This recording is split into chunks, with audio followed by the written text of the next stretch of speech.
Je voudrais continuer à parler de ce sentiment d'être invisible, de ne pas être apprécié à notre juste valeur et proposer quelques vérités qui seront probablement désagréables à entendre.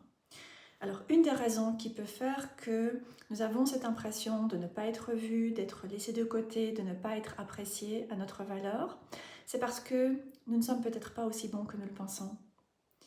Alors, lorsque dans l'enfance, il y a eu des situations qui ont été particulièrement difficiles, qui nous ont amenés à nous sentir dévalorisés, dépréciés, avoir ce sentiment de ne jamais être à la hauteur et que tout ce que nous faisons n'est jamais assez bien, pour pouvoir survivre, nous développons un complexe de supériorité.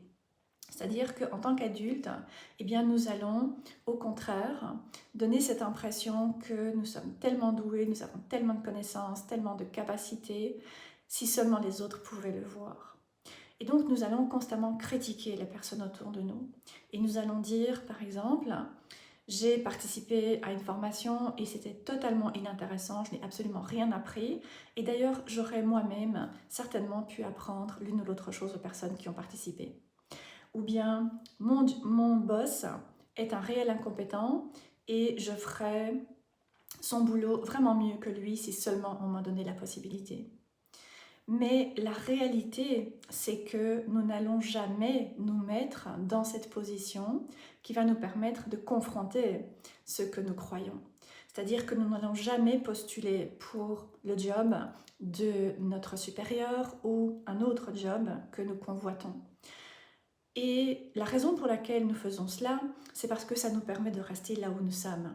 Et ça nous permet de ne pas nous remettre en question, c'est-à-dire de ne pas avoir à aller examiner d'un peu plus près et nous rendre compte que, ok, nous avons probablement certaines capacités, nous sommes probablement doués pour différentes choses, mais ça n'empêche que nous ne sommes peut-être pas aussi doués que nous le pensons et que nous pourrions certainement bénéficier de nous améliorer dans l'un ou l'autre domaine.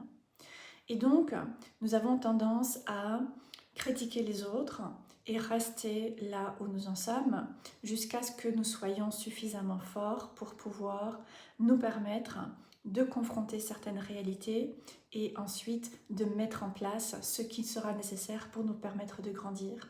Parce que ce mécanisme, c'est un mécanisme de protection, c'est-à-dire qu'il va nous maintenir dans ce qui est familier et donc nous n'allons pas nous donner la possibilité de grandir, de développer nos potentiels, de pouvoir développer nos capacités et de voir ce dont nous sommes véritablement capables.